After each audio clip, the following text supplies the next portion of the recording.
Okay, ready? Okay. My name is Tracy Simpson, and I'm 64 years old. And in May of 2023, I was diagnosed with stage 3 breast cancer. My breast cancer was triple negative, which means it was not fed by hormones, making it more aggressive type of breast cancer. Triple negative breast cancer accounts for 10 to 20% of all breast cancers and is most common in women under the age of 50 of African American or Hispanic descent, and in those with the BRCA gene mutation. Surprisingly enough, I do not fall into any of those categories. I started getting my annual mammograms at the age of 45. Aside from having a benign cyst that was biopsied in 2010, my mammos were always normal. And my mammo from October of 22 was stable from the other ones, but in early of 2023, I felt something new during a self-breast exam. The spot was firm and a little tender, and if you'd push on it, it was a little concerned, as both my sister and my niece have a history of breast cancer. So I made an appointment with my general practitioner, and she recommended a repeat mammo and an ultrasound, which led to a final needle biopsy, which led to the start of my ongoing breast cancer journey.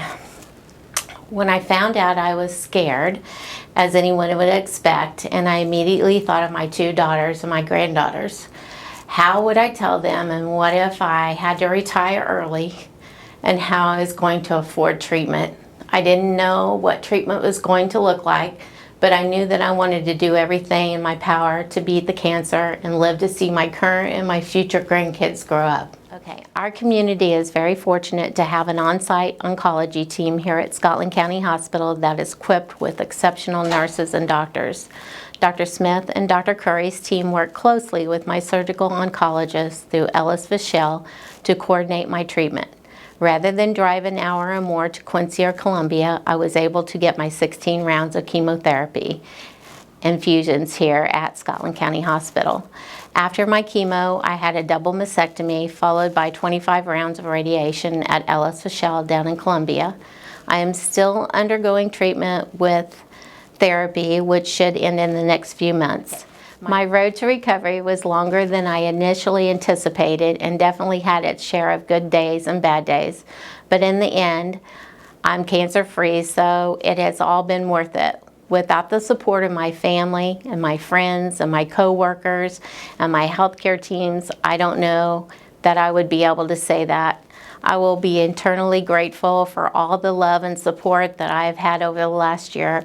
Whether it was a text, a card, a meal, or a prayer, there was never a moment in this journey that I felt alone or uncared for. If you ever have to hear the dreaded words that you have breast cancer, I would simply encourage you to take it one day at a time. Find support system, whether that is friends or family or an online support group.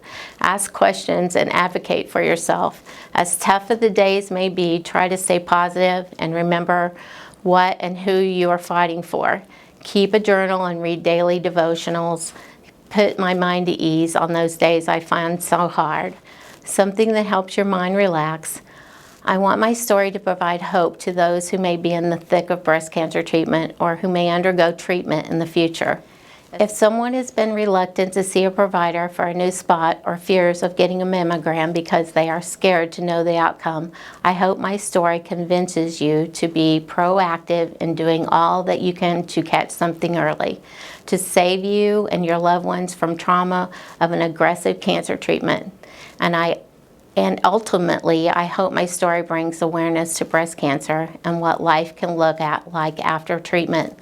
Though all of this, I found that sometimes difficult roads can lead you to the most beautiful destinations if you don't give up.